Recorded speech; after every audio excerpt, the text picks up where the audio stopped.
Good evening, everybody. Dhamma friends, welcome back to the Sutta discussion, day 6. So today we are going to discuss about Samma Samkappa here.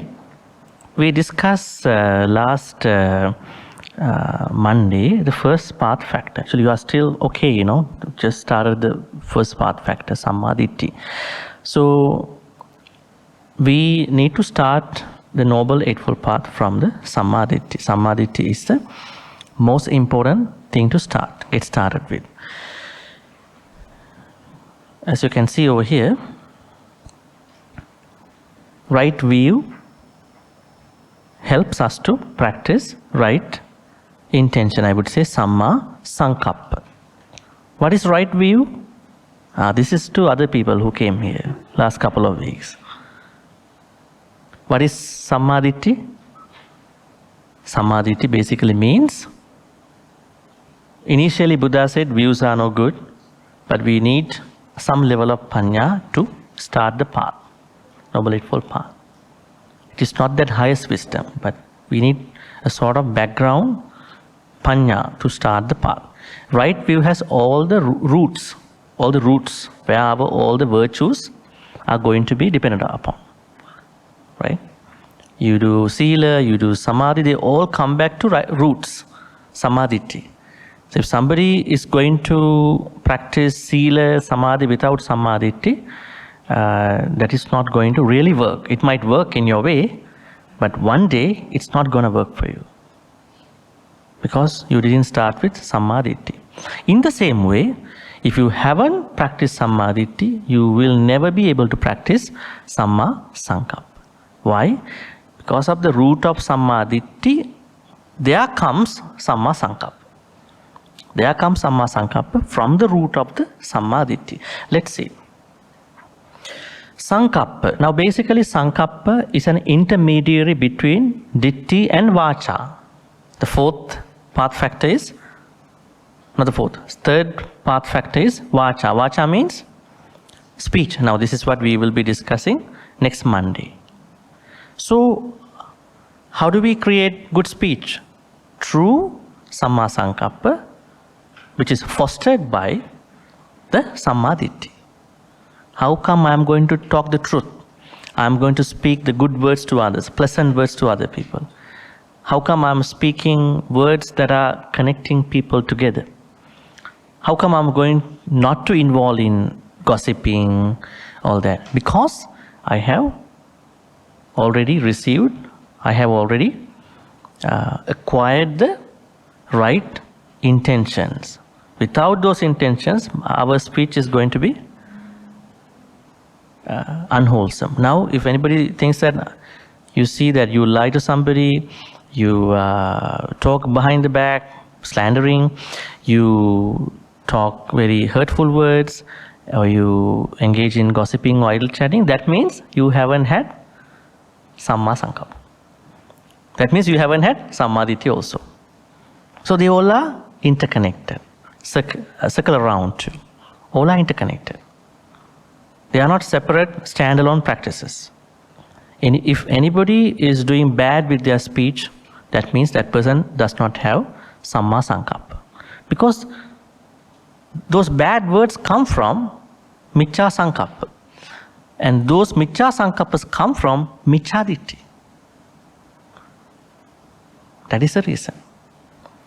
This is very practical. I'm not trying to give you a lot of academic stuff. Just try to put you in the very simple layman language. So now see how interconnected they are. Alright, so Samkappa, as you can see here, right view, right speech in between. That means in order for you to speak well, with wholesomeness, you must have cultivated Samma Samkappa. That means definitely you must have started the practice with Sammaditthi. Alright. Kappa, the word kappa, let's look at the literal meaning. Kappa. What is kappa? Anybody heard this term before? Kappa. Kappa is a word, we call it an adjective. Oh yeah, I have given the meaning. All right. But what does kappa mean? Kappa means a time period, right? A time period. Now, in many suttas, Buddha says that the kappa has no particular timeline. It is so long. It's more than trillion, definitely more than billion. Sansaric journey is like more kappas, right? So kappa definitely means a kind of a arranged, prepared something about a certain object. Now our certain object is here, the sansaric journey that has been going in a fixed way because we made a lot of tanha. So how do we understand Samkappa? Kappa means anything made with a definite object in view. Now you are trying to create a view with a definite object. Now that definite object is an intention, right? That intention comes from a view that's prior to this, ditti, samadhitti or micchaditti. That means right view or wrong view. Now let's take an example. Somebody thinks that I want to lie to somebody. How does the process work with this tree? Now lying happens at the level of vacha. So that is miccha vacha, right?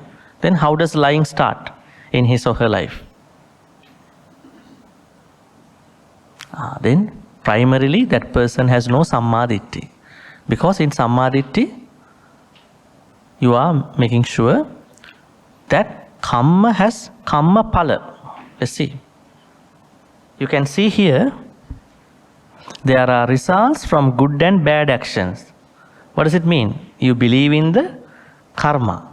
If you believe in the karma, would you lie? You will never lie. That means then you didn't have sammadhitti. Then you came up with intentions to lie. Then you lied at the level of vacha. Pretty easy to see the connection. Let's say somebody thinks that I want to kill, I want to lie, I want to steal, etc., etc., any of the bad things, they all come from micchaditti side. This is sammadhitti. But there is somebody who tries not lying, not stealing, not doing bad things. How does that work? Then here that person seems to have firmly believed about there are results from good and bad actions. That is why he or she is not doing it. That means sammadhitti is the predominant element of this practice. If you don't have it, the rest is not going to work. Right? Because there is that wholesomeness. From that wholesomeness, speech arises, actions arises, intention arises, everything arises. And then you kind of like expand your practice through sammadhitti. Alright, so kappa means, I would say, as I given here, anything made with a definite object in view or prepared arranged. Now here, Samkappa can be both good or bad, right? Samkappa is not always good, wholesome. Let's say someone wants to do a bad thing, it could be a Samkappa. It is going to be miccha Samkappa. Good thing, Samma Samkappa. Right. Generally speaking, what is simply a good thought or intention?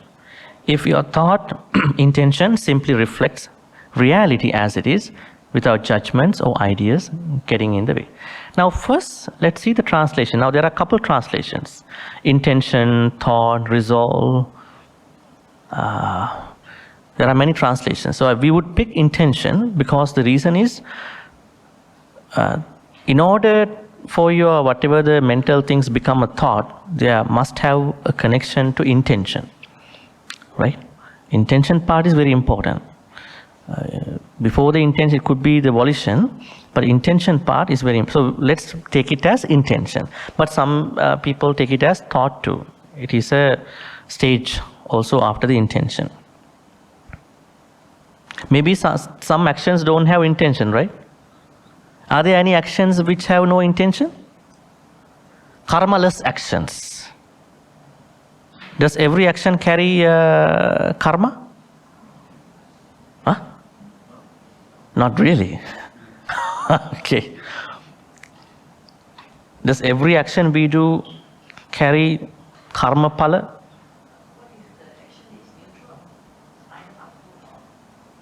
Yeah, it doesn't matter. I'm asking the result.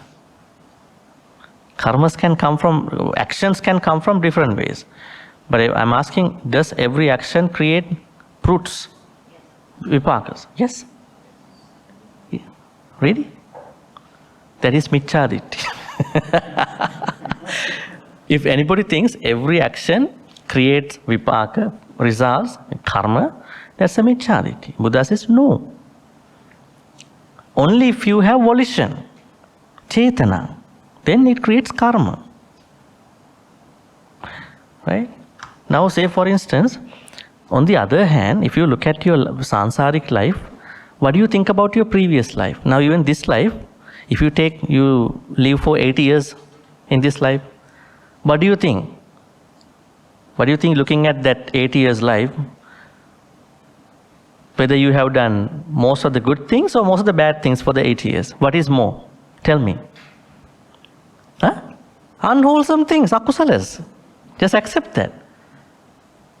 But if you go back to your reverse, to your sansara, why we became a human? From a good karma. Does that mean that we have done a lot of good karmas in the past? Maybe yes, maybe not. For the most part, maybe not. The reason was given in the Abhidhamma. Abhidhamma clearly says why, at the possibility of any being to do a lot of bad karmas, how come they are able to get good rebirths, good karmas? The reason is, when you do a good karma, you are creating, the good karma is very more powerful than the akusala karmas. Now don't think that I can do some akusalas. Right? If you do an akusala according to Abhidhamma, let's say you do a lobha, you do a dosa, there are 4 akusalas, akusala chetasikas, mental factors that are arising at the same time. Let's say you have remorse. Then 4 akusalas are simultaneously arising in addition to the remorse. If you do a good thing, 19 mental factors arising. We call them sobana sadharani. That means kusalas have more power. If they had no power, we must have been in the hells all the time. I just give you an inspiration, but don't try to hold on to that and do bad things. Huh? Just to tell you that this is what I see.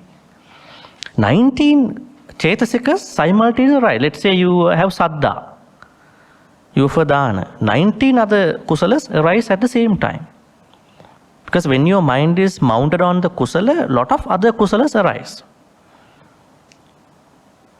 In the Abhidhamma they say, if you have lobha, dosa is not there. If you have dosa, lobha is not there. Yes, dosa arises from lobha. But at the moment when you are angry, you have no lobha. It's very interesting. Lobha works separately, dosa works separately. But both work under the moha. So when you have akusala, even one akusala, there are 12 akusala thoughts, only 4 akusala chetasikas arise simultaneously. So the idea here is that in Buddhism there are specific teachings about karma. Not every action creates results. Very interesting. Hindu people, no, they do believe in a different way. Jains, they believe in a different way. Even Taoism, they say that devas are checking your all actions. Sikhism, they have same idea, but Buddha says no. Only actions that you have intention create vipakas. Are there any other actions that actions that do not create karma palas? Yes. When you become an arahant, you offer flowers, you meditate, you are not creating any karmas at that point too. So they are karmaless actions. Karma actions and karmaless actions. Interesting, huh? So here, what is a good thought, right? Wholesome thought means that if your thought is going to align with the reality. Reality means seeing things as they are, because we do not normally see things that way. I would also include thinking patterns, some of the habits, attitudes also under Samkappa. They can be Samma Samkappa, they can be Miccha Samkappa. Because when you form your habits of thinking since your childhood, let's say you were grown up in a very violent household. Parents were trying to beat you. Somebody was trying to misuse you. Somebody bullied you in the school. Sexually harass. Then what happens? Then those things are going to form some habitual thinking, compulsive thinking in you. So this Samkappa extends its field towards all these habits, thinking habits, attitudes. Have you seen some people who are very pessimistic all the time? If you just have a conversation, yeah, life is like this, it's not good, nothing is gonna work, we all are dying one day, we will die. We all die, we get sick, everything is anicca. A real person who truly looks at anicca never talks about it. Why? It's a mental thing. Why unless you are a monk or nun who is going to give a Dhamma talk? Because it's in your mind. A good person never boasts about his or her good stuff. Just as an educated person never boasts about their education. A rich person never tells how much money they have. Right? The opposite will happen. They don't have it, they're going to blow the trumpet, brag about it. So here, attitude. So there's a big connection to attitude when you have Samkappa over the course of time. If you look at yourself, what kind of mentality, what kind of attitude do you carry in your life that has certainly been affected from Samkappa? That means either from Sammaditthi or Micchaditthi. Samma Samkappa, let's go directly there. Once again here, Samma Samkappa follows directly from the right view, Sammaditthi, as I said, because our thoughts or intentions arise from our perception of reality. If you see reality as it is, you will have no problem. But if you see reality through a haze of assumptions and unconscious judgments and concepts, it will lead to some pretty twisted thinking. So Samma Samkappa is about looking into your thoughts and intentions, to see if they align with reality or not. Wrong intentions, Miccha Samkappa, arise out of delusion. Without knowing what they are, we cannot easily connect them. Go down. Introduction. Samma Samkappa is the second path factor. It directly follows Sammaditthi. That one you have to keep in mind. It directly follows Sammaditthi as it is the second factor. Alright. What are the Micchaditthis? Let's talk about the wrong side, bad side first. What are they? These ones. Kama Samkappa, Vyapada Samkappa, Vihinsa Samkappa. Is the screen big enough for you to read? To the people in the back? Okay. Do something. Okay, maybe like this. Alright. The first, here, should be here. Sorry. The first wrong intention is Kama Samkappa. We discussed about Kama one day. Remember? What did the Buddha say about Kama? The Buddha said, people need to use Kamas. What are the Kamas? Rupas, sights, sounds, smells, taste, touch, and thoughts. They are Kamas, right? Can we live without Kamas? Of course not. But what does the Buddha say about Kama here? It is the level you develop karmas into a greed. That is the issue. Otherwise, it's okay. You can use karmas. Right. So, here the first wrong intention, michaditya, is intention of lust, karma, sankappa, in the path, into this path. That means if you are, I would say, not using karmas, pleasures, in the proper way, then you will definitely develop greed. Right? That is the first wrong intention. Second, vyapada sankappa. Vyapada means ill will. What is ill will?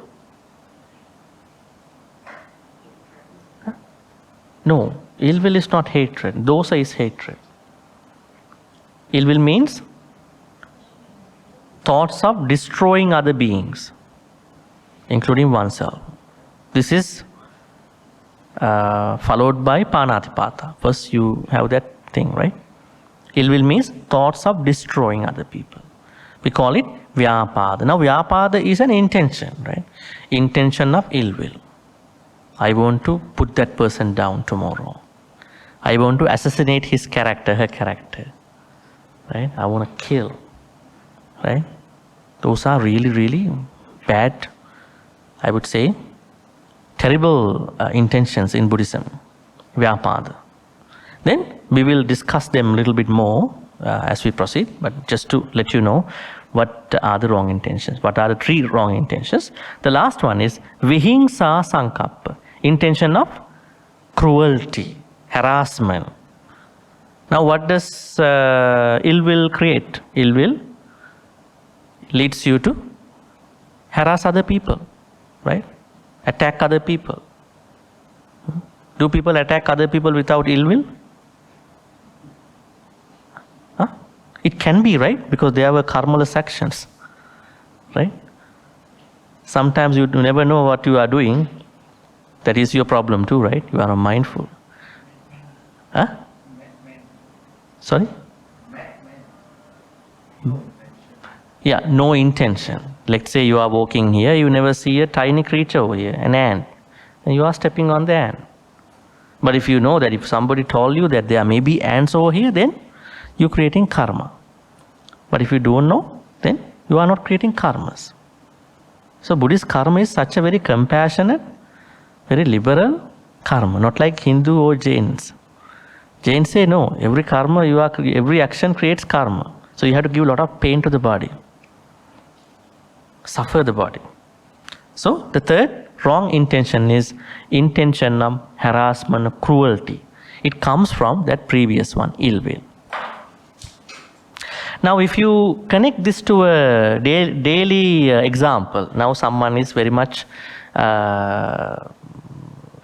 cordial, loving somebody else. Now something is going to happen. Then what happens? That person coming up with ill will. I want to do something for you. I don't like you anymore. Then ill will. Then the particular action going to harass you, going to hit you, going to assault you. See, it's all connected. Right? Sometimes some people have these wrong intentions differently. They may have only kama sankappa. Sometimes if things are going to really work bad, they will also go to second one too, vyapada sankappa. Then they will also go to the third one. How many people in the prisons, correctional facilities are to say, oh, if I tolerated that 1 minute, that 1 second, I would have not been here. Very much regret about that moment. They were so much quick to respond, react to the people. I have heard from many who visit them. If I took 1 second, I would have saved. I would have not been here in the prison, and I save myself and that person. That means taking time is very important. Do not react to anything. Respond. When you respond, you take time. What is this? What's going on here? Now, even you talk to somebody, think about it. Don't hurt other people. Your reactions are the ones that would hurt other people. Responses are not. You think about it. Will this be okay to this person? Will this be okay to me? Right? Responses always create you a better person. I'm not saying everybody can be perfect, but at least a better person. A person who manages one's own emotions, thoughts, so on and so forth. Here, see again, greed and hatred spring from delusion. That means lobha and dosa come from moha. Now here, this part is lobha, right? Lust or greed, and then dosa is ill will. You can also say cruelty, third wrong intention too. Non-greed and non-hatred come from the right view. If you are somebody who is not becoming very much greedy or very much, I would say, turning to becoming somebody who has ill will, that means that is a result of practicing Samma. Samma Ditti has to then practice. Right? Samma Ditti has to practice.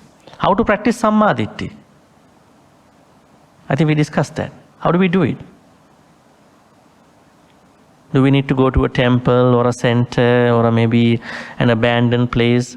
And now I practice 9 hours of Samma Ditti and I go back home. Then my practice is not there back again. I have to again go. No, you will do that too. But Samma Ditti is a 24-hour 365 practice, because there are things you need to do at home. There are things you need to do in the temple. There are things you need to do on the road. There are things you need to do while cooking. It's a combined practice. Samma Ditti is not a practice in a particular event. That event can help to have more knowledge, but in real practice, it is a practice that you have to work on at each place, in each circumstance. Because you will create akusala everywhere. Right? If you are not coming up with akusalas at home, then it's okay. Then you can do everything in the temple. But more akusalas come from the household, outside of the temple. Now there you bring practice. This practice you need to bring over there. Otherwise, it's not gonna work. You also cannot understand Samma Vacha or Samma Kammanta without Samma Sankappa. These are actually, you can see here. Without this, you won't be able to understand right speech, right action. What will happen to you is that you will do the opposite. Wrong speech, wrong action. Then the opposite. Right intentions. What are they? Nekkhamma Sankappa. Nekkhamma Sankappa means intentions free from greed or lust. Avyapada Sankappa. Intentions free from ill will. Avihinsa Sankappa. Intentions free from cruelty. Are these very difficult, challenging intentions in our life? Are they? Are they very challenging to us? In reality, I'm not saying looking at a text.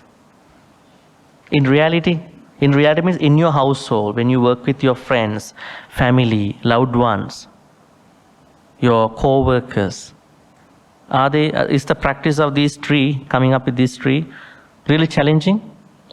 Why is it? You don't have Samma Ditti. If you have Samma Ditti, you know how to do it wherever you are.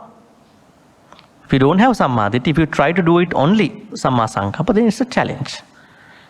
But if your mind is rooted in Samma Ditti, you will find ways to do it. You know how to do it. It depends on your mindfulness and effort and right view. Let's talk about Nekkhamma Sankappa. What is Nekkhamma Sankappa? I think there is a certain place where we're going to be talking Nekkhamma Sankappa, so let's leave it at this point. Samma Sankappa is the best way to purify our intentions. Now, in other words, I would say this is the only place where you can purify your intentions. There's no other place. Our intentions are naturally connected to wrong intent. Now, say for instance, people who only think an Anapanasati practice will tell me everything, help me everything. Now they are taking the practice from the path factor here. They are taking from here, right? That means they are not conscious about this second one, right intention. Pretty difficult for them to concentrate. Pretty difficult for them to stay in the present moment. Why? Because they haven't come through the process. So, Samma Sankappa is the best way to purify our intentions. Now, a lot of people talk about the Buddhist practice from, okay, we want to overcome our defilements. Right? Who made defilements? Our Micchaditthi. So if we didn't have Micchaditthi, if we had Sammaditthi, so all the thoughts that arise should be good thoughts. You have heard like many talks, many books talk about you need to overcome your kilesas, overcome your asavas, overcome your upakkilesas. Why is it? Upakkilesas have already come. Asavas have already come into existence. Kilesas, defilements have already come into existence. Can we not create them? Which is better? Prevention is better than the cure, right? Can we prevent them? Yes, we can prevent. Only when we have Sammaditthi. Then you create Samma Sankappa naturally. But if you miss out those two, then you are struggling. You think, I want to refine my defilements. Right? Our intentions are naturally connected to wrong intentions. We are naturally drawn to the wrong ones. Kamas, Vyapadas, Vihinsas. We need to disconnect the unwholesome connection and connect our intentions to the right ones. This one I have sort of given natural way. Our natural thoughts, intentions are mostly unwholesome. Right? They are mostly unwholesome. But is our mind naturally unwholesome? When we were born? How was the nature of our mind when we were born? It's pure. Then how does mind get defiled? When we live, mind gets defiled because of the environment, and sometimes even genetically too, right? Have you ever heard, now there is a subject people study, generational anger. I would say those colonialists have colonized those countries. Now forefathers had anger. Now it has been passed down to their other folks. They all, they did that to us. Inherited anger. That means, can this come to our children from this generation, from millennials to the next one? Shouldn't be. But when they hear the story, it could be. Yeah, it will. Because as a respect for the mother, father, they want to keep the negativity. Yes? Brainwash, maybe the way how things have been explained to them, right? So, on the other hand, like when we were born, our mind was very pure. But because as we proceed in our life, external things come to us. That bright mind, the mind which has luster, gets defiled. On the other hand, when you look at a baby, now baby is someone who does not kill anybody. Do babies kill other people? No. Do babies steal? Do babies misbehave? They don't know what other things do. Do babies lie? Do they lie? They never lie.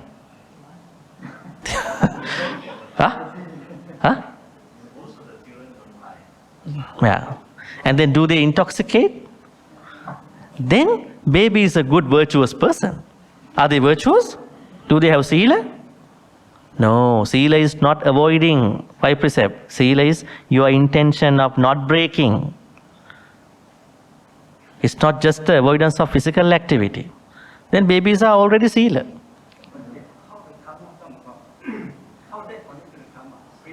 Yes. Babies? Yeah, babies don't have intention of doing a more immoral or moral thing, both. Karma comes, karma ripens slowly. As that person, as baby grows gradually, karma ripens. But I'm telling you that babies are not breaking 5 precepts. Right? Just because they are not breaking 5 precepts, are they having sila? No. Sila is intention. I am not killing because I know it's unwholesome. That is Sila. I am not stealing because I know it's bad, unwholesome. I am not misbehaving. I know the repercussions here and after. I am not lying. I know it's unwholesome. I am not getting intoxicated. I know how unwholesome is that for me, for others. That means intention is very important. That is why it will turn to volition after that, become a karma. Right? So when you are asked by somebody, what is your sila? I don't do this, I don't do this. It is not the way. I don't do because of this thing. That is the way of focus of the sila. So intention is very much connected to the Samkappa. That means, do babies have Samma Samkappa? They have no idea about it, right? They are not mature enough to understand that. All right, Kama to Nekkhamma. So we're going to transform Kama to Nekkhamma. That means greed to renunciation, ill will to non-ill will, then harassment to non-harassment, taking care of other beings. Animals also don't bring this stuff.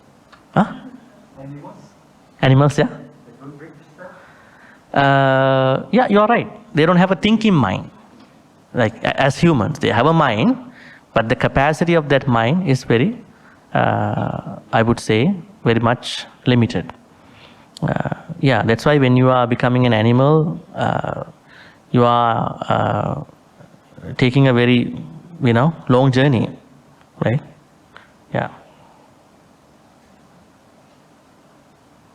All right, so each path factor has to be practiced by 3 another path factors. What are they? You can see. Now we take right intention. It has to be practiced with right view, right effort, right mindfulness. How are we going to connect that? Now we need Samma Samkappa. How do I find Samma Samkappa? At this point, we already, suppose we have right view. Now we are at the level of intentions, creating intentions. Now at this point, even how do I separate out my wrong intentions from right intentions? Maybe right intentions from wrong intentions. Because I have to bring right view back again here. I know kama, lust, greed, ill will, then I would say harassment, right? Cruelty, they are wrong. So I'm going to separate that out. Then how do I separate that out? How am I going to be doing that? Because of Sammaditi. Then, just because I know this is bad Samkappa, this is good Samkappa, can I still continue with my practice? No, not that easy. Because I need some energy. I need daily energy. Right? Because we always run out of energy on a daily basis. Then you are not doing well with your practice at that point, isn't it? You are lazy, you become moody. Somebody told you something that day, so you are very uncomfortable, embarrassed. Then your practice also will become very lazy, right? So that we must have right effort. Then not even right effort. Right mindfulness is very important, because how do you spot? How do you identify, this is the moment, now I have lust, I have greed. Then right mindfulness helps all of you. This is the moment I have to practice Samma Samkappa. That was a moment which I didn't have Samma. So how do I come to that point? With right mindfulness. That means right view, right effort, right mindfulness. Sammaditi, Samma Vayama, Samma Sati, they all must be used by all of you to practice all these factors. At this point, Samma Samkappa. Now let's talk about each Samma Samkappa. First one. What is the intention of renunciation? Nekkhamma Samkappa. When you practice renunciation with your desires, I would say give up or discourage greedy karmas and associated likes, then you will develop Nekkhamma Samkappa. What is Nekkhamma? Let's talk about it. Has anybody ever heard this term? Nekkhamma? Where do you hear this word?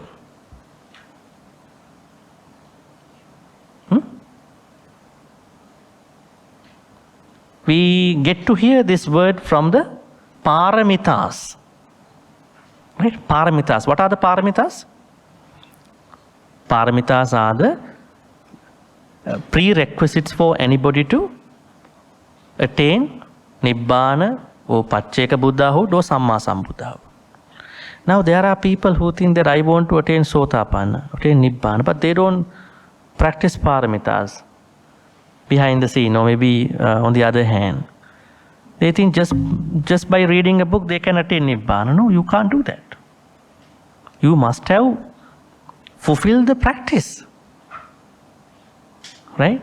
Otherwise, how come our Bodhisattva, Siddhartha Bodhisattva took millions, billions years of practice?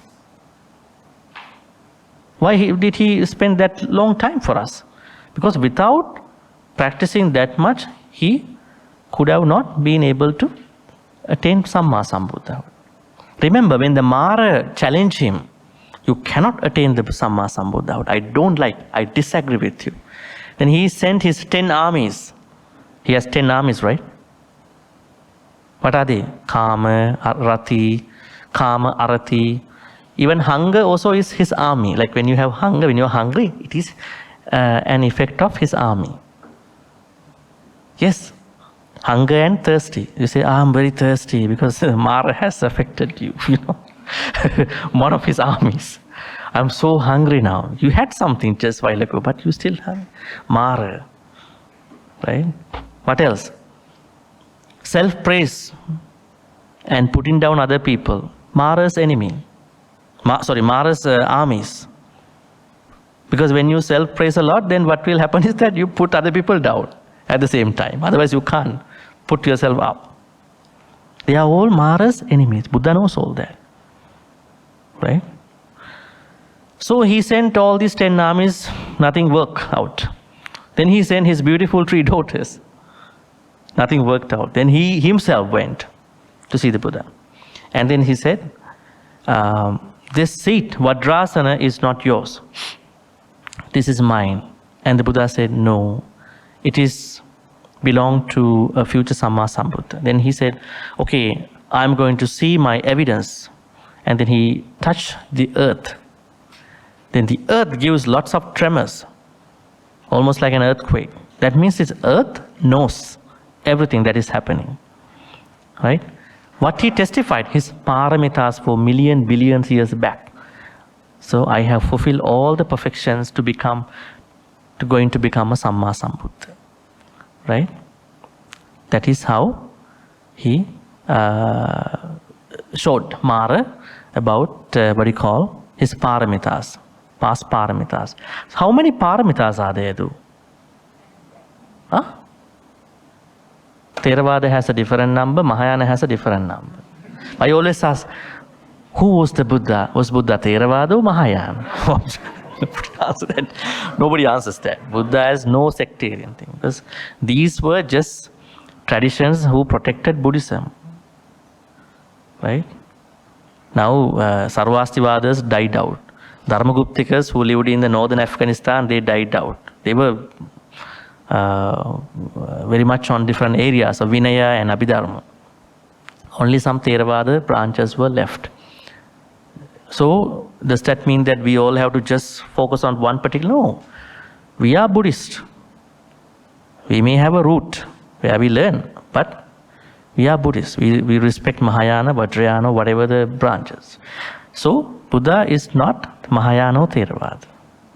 But Theravadins say Buddha is Theravada. Mahayans say Mahayana. Let them decide what it is, but Buddha is not Theravada or Mahayana.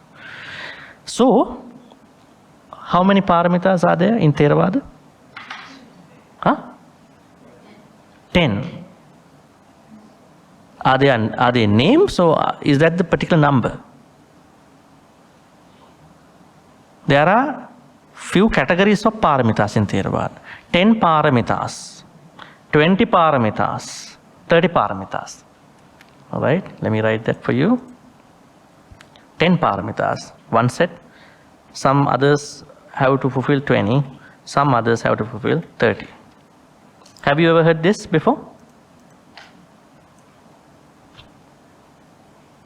Have you ever heard this categorization?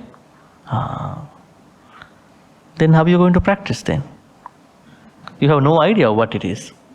What are these numbers? Okay. Who is practicing 10 paramitas? Who is practicing 10 paramitas? Who is practicing 20? Who is practicing 30? If you want to become an arahant, you have to practice 10 paramitas. Right? Then if you want to become a Pacceka Buddha, you must practice 20 paramitas.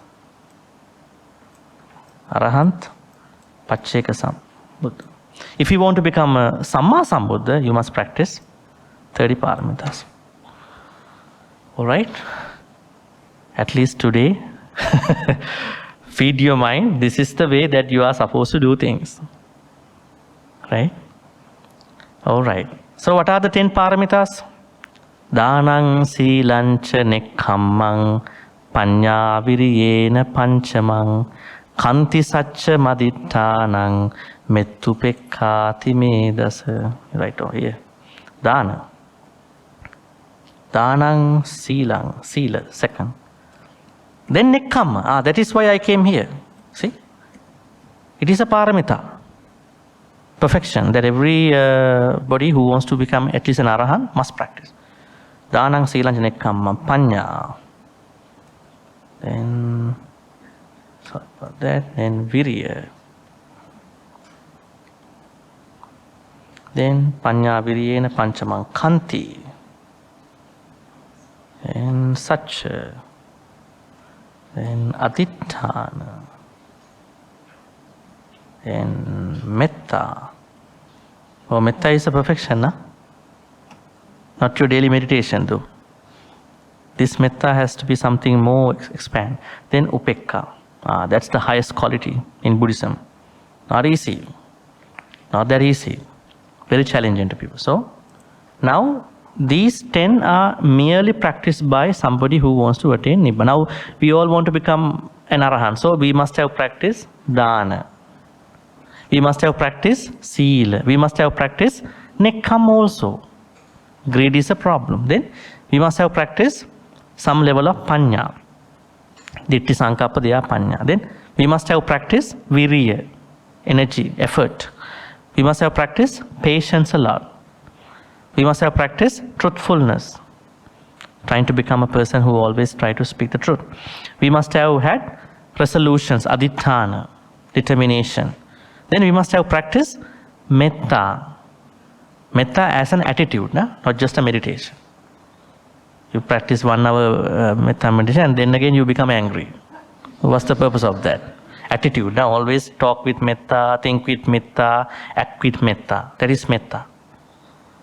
That 1 hour is also good, but it is not working for some people because they don't think it is an attitude. It's an attitude. You have to develop as an attitude, right? Always talk to people with metta. Always talk to, do actions with metta. Always think with metta initially. So everything else will become, that is metta here. Not that 1 hour meditation, has to go more.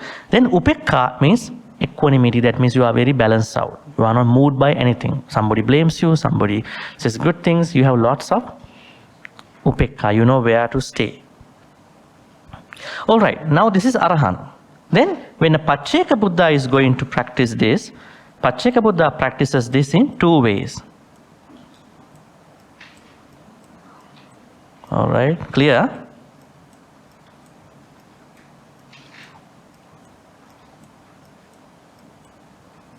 Even Pacceka Buddha cannot give Dhamma talks.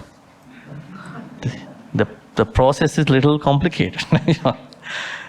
So the first one, okay, let's say this is first one, every arahant has to practice the first part. Right? Now I would give you an example. Let's say Dana Paramita. Dana has Dana Parami, Dana Upaparami. Dana Parami means offering external things, food, whatever the things that you have. Dana Upaparami means that you are going to donate sometimes blood. Not everybody can do that. Then signing up for organ donation. Right? So trying to one day donate some stuff like that, physical things, organ donation or blood donation kind of stuff. So this is the second level of the dana. We call upaparami. That one parami, upaparami second one. So the first level is the one which all arahants have practiced to become arahants, like if you want to practice. First and second, both level must be practiced by Pacceka Buddhas. Now you can see 2 multiplied by 10 gonna be 20. Then what about the 30? Samma Sambuddhas. They practice another layer. Right?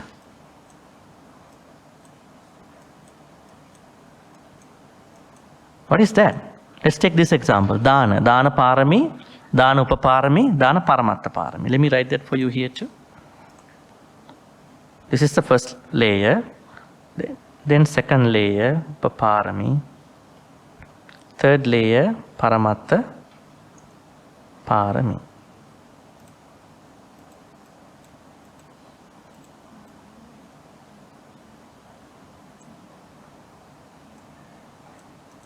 Yeah, parami, upaparami, paramatta parami. Now, paramatta parami means sacrificing your life toward a good cause. Not a suicide. I would say Samma Sambuddhas, Bodhisattvas, they take risk in order to help someone who is really worthy. So we have a lot of Jataka stories too. Now, if you take Sila, practicing Sila by donating external things sometimes. Actually, all these paramitas are connected with dana. First part is dana part. If you go to practice Sila, then there is a dana part. What is dana part? You want to practice Sila by giving external things, what you have. The second part of the Sila is, you want to practice Sila even you lose blood, you donate blood, you whatever physically happened to you. Then you want to practice Samma Sambuddhas. You want to practice Sila Paramatta Parami means even you sacrifice your life, but your main purpose is you want to practice Sila. In the same way, that Dana goes to all these things. If you take Metta, I want to practice Metta even by offering whatever I have in my life. Right? In that way, there are 30 paramitas that every Bodhisattva has to practice. Then Pacceka Buddha is going to practice what you call 20 paramitas, only first 2. Arahants have to practice first 2. That means people like us. So, without practicing some level of these 10, never ever think about higher than that. So, this is a must, whatever in your amounts. You might think that, oh, all right, I may have practiced in my past life. Yes, it might work. But for most of us, it might not work because we never know what may have happened in the past life. All right, may I erase that part? Okay. So, Nekkamma is a paramita. That means renunciation. Renunciation of the pleasures. It is not that easy. Right? Can you renounce your pleasures easily? Not that easy. At least can you get rid of your greed part? Some people can't even make it. They are so much greedy about people and things. Karma is at least okay, even to a certain extent, but they have greed. So Nekkamma means you are trying not to develop greed, basically. We all are naturally attached to sensuality. See, Rupa, Sattva, Gandha, Rasa, Pottappa, Dhamma. We always enjoy these karmas. So each time when you enjoy one of all these excessively, what you develop is Kama Samkappa. You can still keep karmas without greed. Although it's okay to enjoy a moderate amount of sensuality, to live your lay life, it's important not to be greedy with them. That's what you are supposed to do. Right? I have added some information here just to, otherwise you only learn theory and you don't know how to practice it. So I wrote down some stuff. This is what you can do for this. Otherwise you only, there is Kama Samkappa, there is Avyapat. Only theory part, right? So wrote just to understand what can we do now. So, practice karmas without falling into greed. If we become greedy for kamas, that means if we have what you call kama Samkappa, then it's going to be a part of tanha. Kama, bhava, vibhava. We're going to be studying them later. That means we all have kama tanha. When you have tanha, then it will lead to upadana. Once you have tanha, it's a no point return place. It's like you are driving an intersection when the second light is already there, almost going to have the amber. You cannot stop.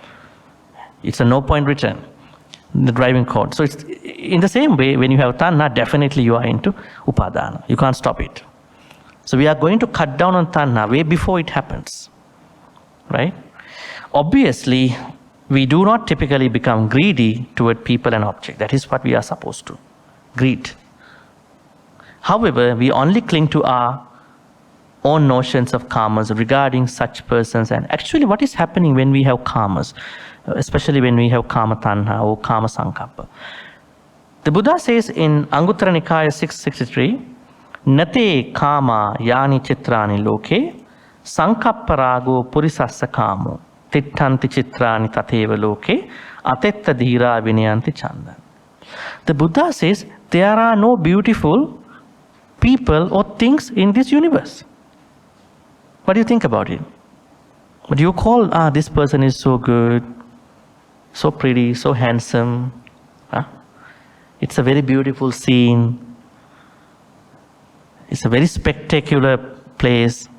But the Buddha says there are no such people or such things. What is really existing is a conceptual lust that you are creating in your concepts. That is what exists. That's why somebody likes that person, but others don't like that person. If that person is really beautiful, everybody should like that person. Why is it? It's a conceptually driven thing. So Buddha says, not the beautiful sensual pleasures, that means rupa, saddha, gandha, rasa, pottabha, dhamma, found in the world. But the passion for his or her sankappa is man's sensuality. Now here man's mean everybody, humans. Our sensuality is just a conceptualized thinking only. There are no really beautiful objects. The beauties remain as they are in the world, while the wise in this regard subdue their desire. So they are not even creating that conceptualization. So that's everything, no problem. So now I'm connecting to sankappa.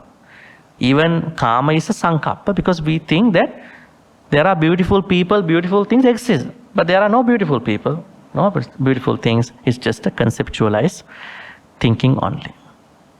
So then, if there are no beautiful people, beautiful things, is it easy to get rid of that thinking at the thinking level? It should be. Because when you get to touch something, you get more attached, more greedy for that object. Right? I think we discussed under two kamas, remember? Kilesa kama and vattu kama, remember? Don't remember? We discussed under kama one day, I think probably 2-3 weeks ago. I said these sensual pleasures are twofold. Kilesa kama, vattu kama. Kilesa kama means now we only have a pleasure at the level of mind, but we haven't owned that thing. Maybe a person, maybe a thing. So it is good to keep it at that level and to get rid of it. But when you develop it to vattu, then it's little difficult to then get rid of it. Because the greed becomes more at that point. Now it doesn't mean any problem to any healthy relationships. You may go for them. But when you are touching that thing, person, then at that point, the greed will become more. But if you know where to maintain, where to stop, it's good, much better. When you have nekkhamma sankappa, you understand your kama sankappa well. Well, kama tanha has everything, kilesa and vattu, both things. Yeah, when it becomes a tanha, it has everything. Yeah, on the surface you can think that tanha seems something mental. Yes, it is mental, but at that level is the fruition of kilesa and vattu kama. Both kamas, provision is tanha. But kama level, yes, then kilesa and vattu. But when it is developed, intensified into the tanha, it is a fruition, the pinnacle of your karmas. You can't separate out them at that point, because it definitely turns to upadana at that point. No point return. That's how we have to understand. We separate out only at the level of karmas. But the karma turns into tanha. When it becomes tanha, you can separate it out, because that is the pinnacle. So that means your tanha has both developed under the kilesa and vattu. Yes. All right. That means you are developing thoughts of not becoming greedy, nekkhamma. Maybe sometimes not even attaching to karmas also, or renouncing. Renouncing does not necessarily mean not using sensuality. Some people take it wrongly. Renouncing to them is that all renouncing, like the Vesantara. Huh? You know Vesantara? King Vesantara? Or King Vesantara? You know the story of Vesantara? Vesantara Jataka story? He gave his wife to the Brahmin, he gave his children to the Brahmin. Is that an extreme kind of generosity, some folks? There is a man who thinks that I want to give my children and the family to somebody who needs them. What do you think about that generosity? That's a Jataka story. It is said the Bodhisattva gave all these people to others. Not even that. People are claiming, how come he donated the royal elephant? It's not his property, it's a public property. Government property. How he gave the royal elephant to somebody. So there are issues with that generosity. That's why the Buddha says, renouncing does not mean that you are going to empty your physical things. You're still with a good relationship. Still doing your chores, like that hunter's wife, Sotapanna wife. Huh? Still you do your things. Mentally, you are not having greed. But unfortunately, misunderstood people, they want to give everything away and then they want to leave everybody behind. That is going to be not the way that how we see in the text. Right? The Buddha says, renounce mentally your greed in terms of these people and things. Where is the problem? The problem is that this issue, let me probably show you. All right, so likes and dislikes. We all have likes and dislikes. And our likes and dislikes, when not really managed, they will become lobha and dosa. Like will become a lobha, greed. Dosa will become a hatred. Right? Can you give me an example of a like in your life? Let's say you want to eat this food. Right? It is a like.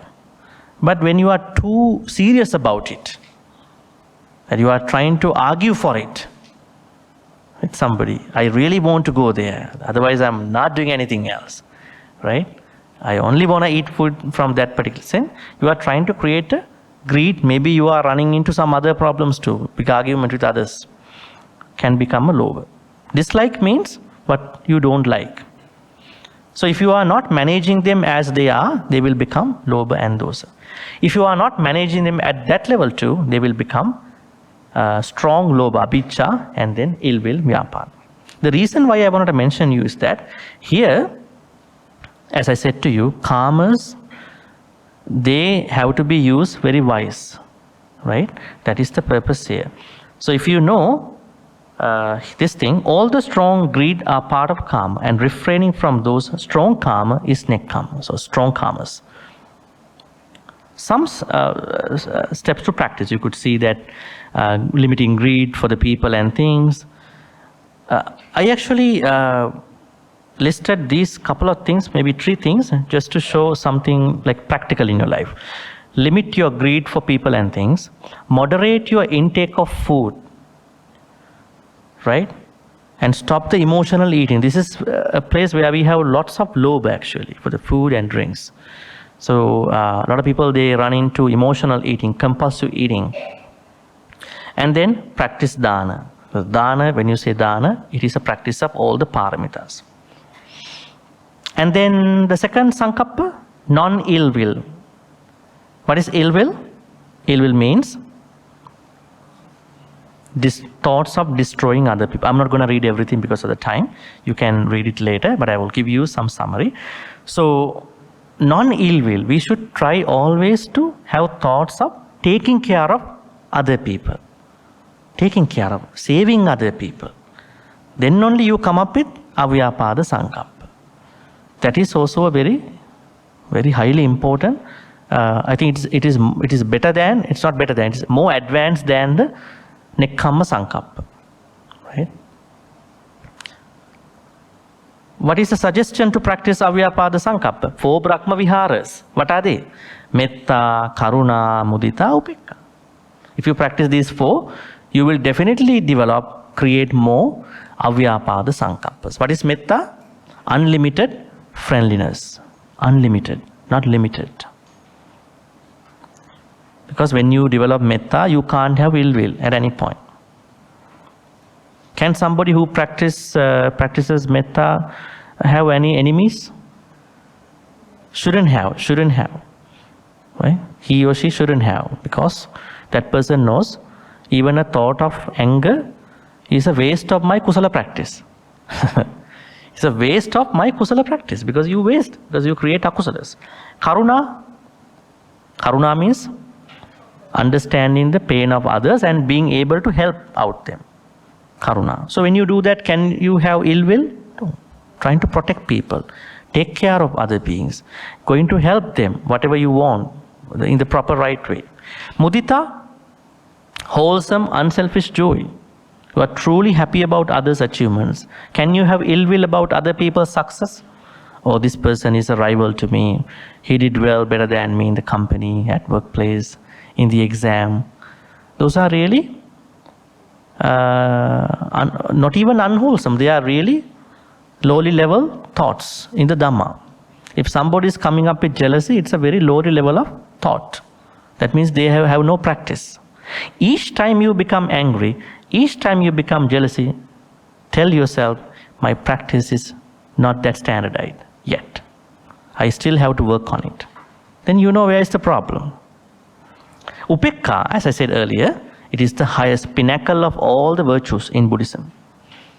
The root is patience. Upekkha is the highest one. If somebody has upekkha, that person should be a very strong person mentally. Right?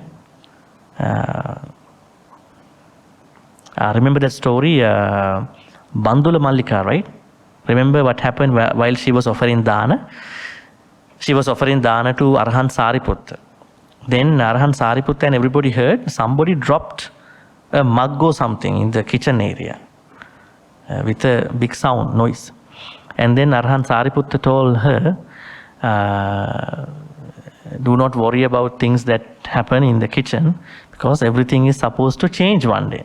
Then she said, Bhante, I got a letter from the war, because my husband and 30, 40, maybe her children went to the war.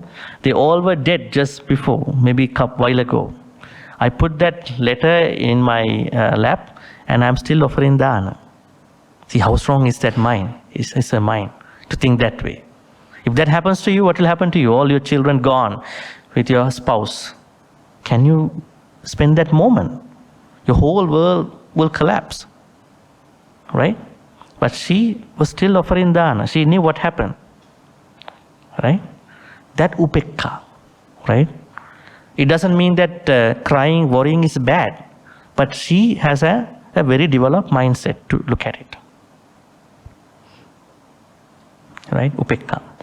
Alright, so that means we should have avyapada sankappas all the time. How do we do that? Through Brahma Viharas. 4 Brahma Viharas. Practice them simultaneously. Not 1 month you practice metta, next month you practice karuna, then they will go again. Because you do that 1 month. No, practice simultaneously. How do I practice simultaneously? Let's say now I want to practice metta. In the next moment somebody is asking my help. I will become a karuna person at that point. Then in another hour I get to hear someone pass an examination. Someone works well, got promoted. Then I practice mudita. Then finally somebody is criticizing me at the end of the day. So I practice upekkha. So all come in the same package. Right? Not that I practice 1 month of metta, 1 month of, no, you won't make it. Never you won't make it. But Noble Eightfold Path, yes, it's a very descriptive one. You have to take time, and then also finally simultaneously. Right? Otherwise it's not going to work. Then final Samkappa is Avihimsa Samkappa. That means harming other people. Now when you have ill will, definitely you will harm other people. So when you have no ill will, you will take care of other beings all the time. Alright. Samma Samkappa is very important because it is the place where we create our speech. If you want to be very good in your speech, Samma Samkappa. Alright, additional reading. There's a word called Vitakka in Pali. Vitakka also means kind of a Samkappa, but we take it differently.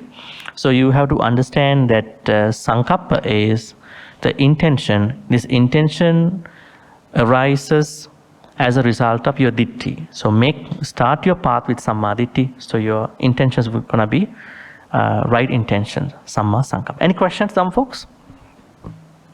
Actually, I got 2 questions. Okay. Short one. First one is, if we tell white lies, but with a good intention to maintain harmony, will there be a karma?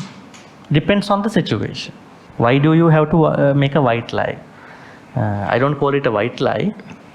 Okay. I call it a lie, another form of lie. But some people call it compassionate lie. I would call it a lie, technically a lie, but karmically not a lie. Technically a lie, because on the surface a lie. Okay. But as you said, harmony. But what harmony is that? Can you tell me the nature of the harmony? It's a workplace or family? To avoid a divorce or separation. Okay. Yeah. Nobody likes that separation, right? Yeah. So, yes, to protect their life, their relationship. Yes. Okay. So my second is... But one day, if they are really in good terms, you can tell that I lied, technically. yeah. Because you don't need to have any remorse about it. It's technically a lie, even though it's not karmic. Yeah. Okay. The second is the last thought. Chutichitta. During our last breath, does it determine our rebirth? You asking me the question. There's a gap between Chutichitta and Patisandhichitta, the last thought and the first thought of the next life. Yeah. There's no gap. Only the Vajrayana Buddhists talk about there is a state called Bardo. But in Theravada, early Buddhism, there's no gap. Once you pass away, then you are born. Yes, that is what we see in the text. I haven't experienced that. In the text, you ask him from the text, right? So we have to die to know that, right? So that is what we see. Once you are dead, you are born. There's no gap between those two. Yeah. Before dying, you have to live first. That is what a lot of people forget. Maybe that their life could be miserable. But try to make it pleasant. According to Dhamma, materially it could be miserable. But spiritually, you have to enrich that life, nurture that life. Yeah. Go back to the Tanha question again. So when we say we can cut off the link, the 12 link, we cut at the Tanha, or can we cut at the Vedana also, the grasping? Yeah. Because Tanha is love, something that we want to do. The grasping is the attachment. So if I have the desire, but I have no attachment to something, that is also possible, right? Let's say durian. I like durian so much, but I have no attachment to the durian I can cut. I still can manage to control the... Let's say, okay, can I ask you a question back? You like durians, but you have no attachment to durians. But I mean, I managed to Yeah, control does it my desire. yeah, does it mean that you eat 30 durians, but still I don't have attachment? Can we take that way too? Now you said that you like durians, but you have no attachment to durian, right? That's what you said. So if you take, on the other hand, that means somebody can say, I like 30 pineapples. Maybe he eat 30, but still I have no attachment. That example is going to be something. Attachment, but I have no action taken. Actually, Maybe. in that example, what is more important is not even the greed. I think greed involves excessiveness. Excessiveness, definitely. So I think you have to go for healthy karmas. Even let's say you eat that particular fruit, you know where to stop. That boundary has to make first. Then you know that you are not transforming your karmas into greed. That is how we look at it. So we have to always look at the transition between karma to tanha from a kind of a quantitative approach. That is where the quality lies. Because sometimes people might think I overeat, but I have no attachment, no greed. Right? So there should have a boundary to everything. The Buddha says moderation. Moderation is boundary. What the Buddha said to King Kosala and other people. So the transition between karma to tanha, to what I understand in the text, is that you know where to stop your karmas. You know the level of your karmas. You know how to stop in time. And you are not become a slave to karmas. That's a good one. You're not going to be a slave to karmas. Some people say, I cannot live without this person. I cannot live without this particular thing. You are not bringing your karmas to that level. Can you live without durians? You should be, right? You should be. And then you have no greed. It will not turn to tanha. Tanha is the larger version of greed.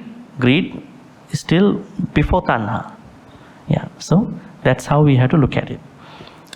So we have to look at it from a boundary, like a limit as well. So karma and tanha, it's a long process. During that, you see lobha too.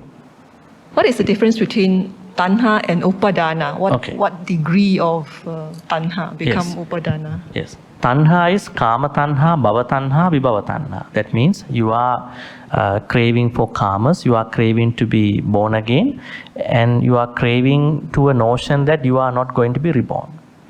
But when you take it from the Four Noble Truths, that is tanha. But if you look at the paticsamuppada, that process, once you have a tanha, you are creating a very strong clinging to that, upadana. That means you are not easily able to go away from that clinging. So tanha is a sort of a peak point of your desire. So that peak point should not be approached by anybody. That is what the Buddha says. Once it becomes the peak point, it will go to upadana. Upadana means that you are grasping, you are so much grasping. You know that this is what you want. So there should be a separation between tanha and upadana. So upadana works in a very, you already identify what you want. You are not trying to let go, not trying to renounce that. So can I understand it as upadana is a higher degree of tanha? Where just now you mentioned... No, tanha is the highest degree of your lobha. Tanha is higher degree. Tanha is the highest degree of kama, lobha and all these desires. What will happen to you when you have tanha is upadana. Make sense? Now, the highest level of your lobha, kama, whatever, all those attachment stuff is tanha. Once you hit that tanha, that level, then you will do something, right? After that? And that functioning, that process is upadana. Okay. Your action after tanha is upadana. Thanks, Bhante, for the session. Bhante, I have one question. Like, it's actually very difficult to bring back to the balance. Like you said, we have to have metta. We have to have all the four things like kindness. We should try. But how, if we are getting distracted with the environment, how to come back? Actually, people around putting us down, and it hurts really so bad. Make myself feel like I'm not worth enough. Because to be honest, like one of my best friend, he said if he got my brain, he would have become a millionaire by this time. It really hurts so much, and he said like you're wasting your things. He's like kind of a competition, and why you are not making any money? I felt like because in our society we always have like by this age you should have this thing, by this age you should reach this point.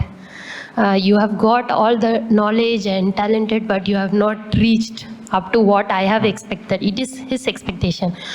To be honest, like I was doing so much before, but I'm not doing now because I think like I don't want to run into such kind of things. I'm focusing on like the more kindness and what good thing I can do, how best I can become myself rather than comparing with others. But my friends, my family members, if they only ask, like looking me down, it actually makes me feel so bad. All right. A short answer because of the time. I would say sometimes we cannot change others. Even the people who are with us sometimes. They will become angry, they will become defensive, right? Society, it might be a very difficult thing, right? So in Buddhism, what we understand through these 4 Brahma Viharas is that we are creating our spirituality, our mind to understand what is going on and not to react to them in the same bad way.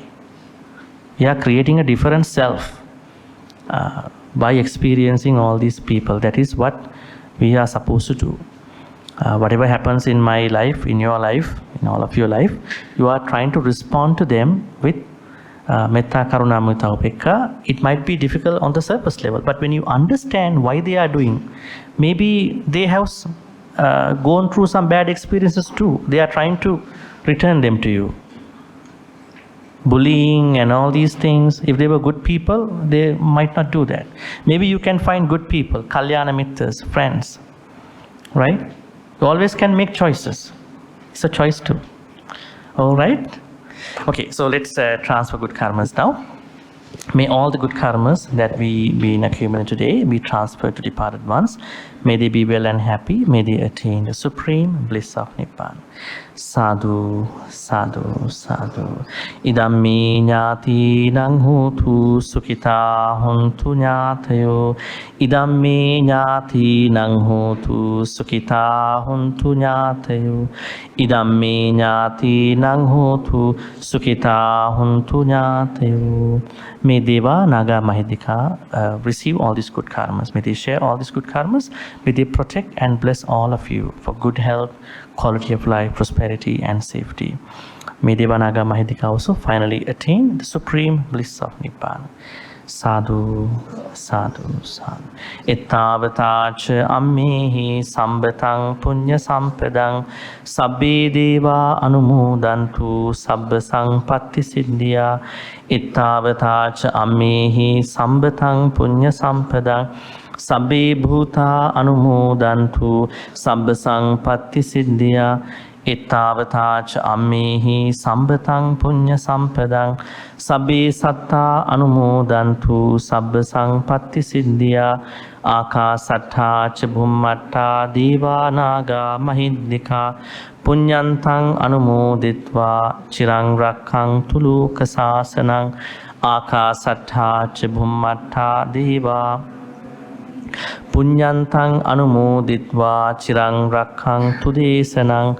Akasatta ca bhummatta deva naga mahiddika punyantang anumoditva chirang rakkhantu mang paranti chirang rakkhantu tvang sadati. Let's make a great wish. May we be in the company of the noble friends, Kalyana Mittas, till we attain the Nibbana. Imina punya kammena mami bala samagamo satang samagamo hutu yava nibbana pattiya. Finally, may all the good karmas which you've been accumulating today throughout the time be supportive and helpful for all of us to attain the supreme bliss of Nibbana. Sadhu, sadhu, sadhu. Abhivadana silissa niccang vaddha pachayino chattaru dhamma vaddhanti ayuvannu sukhang balang ayurarogya sampatti sagga sampatti mevacha ato nibbana sampatti iminati saminchato. Sadhu, sadhu, sadhu.